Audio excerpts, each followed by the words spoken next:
The next morning, the Scarecrow said proudly to his friends that the day had finally come. He was going to see Oz and receive his brains. Dorothy smiled kindly. "I have always liked you just as you are," she told him. The Scarecrow thanked her, but said he was certain everyone would admire him even more once he had a brain filled with wonderful thoughts. So he went to the throne room and knocked. Oz welcomed him in and asked him to sit down.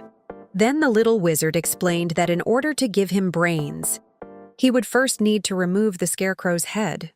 The Scarecrow didn't mind at all. Oz carefully lifted off his head and emptied out the straw. Then he went into another room and returned with a mixture of bran, pins, and needles.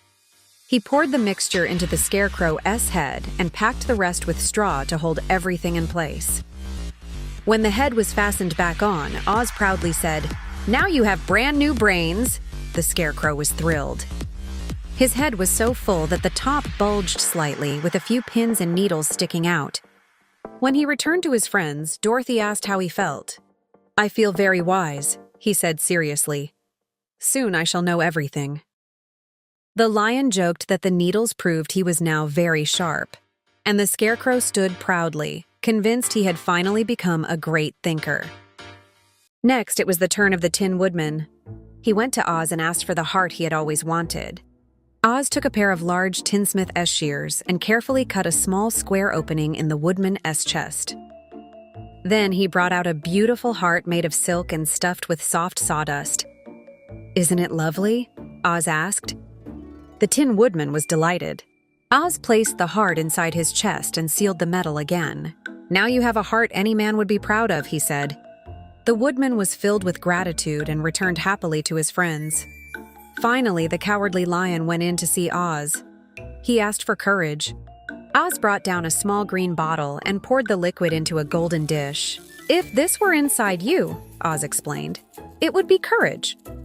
The lion hesitated for a moment, then drank every drop. Immediately, he felt bold and powerful. "I feel full of courage," he roared happily as he returned to his friends. When Oz was alone, he smiled to himself. Somehow he had given them exactly what they wanted, even though he knew they already possessed those qualities all along. But there was still one problem he didn't know how to solve: how to send Dorothy home. For 3 long days, Dorothy waited. At last, Oz sent for her.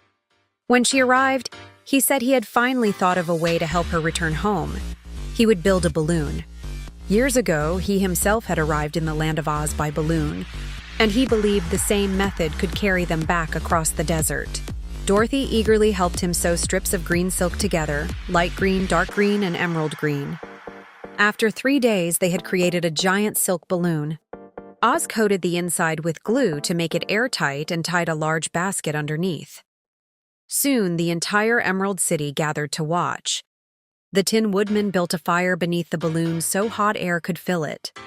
Slowly, the balloon grew larger and began to rise. Oz climbed into the basket and made an announcement.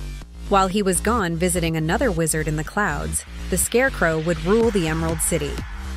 Then Oz called out, "Hurry, Dorothy!" But Dorothy couldn't find Toto. The little dog had run into the crowd chasing a kitten. She finally grabbed him and ran toward the balloon. But just as she reached it, crack! The rope snapped. The balloon shot up into the sky. "Come back!" Dorothy cried. But Oz's voice drifted down from above. "I can't come back. Goodbye." Higher and higher the balloon floated until it disappeared. And that was the last anyone ever saw of Oz, the wonderful wizard. Dorothy stood staring at the empty sky, realizing she was still far from home.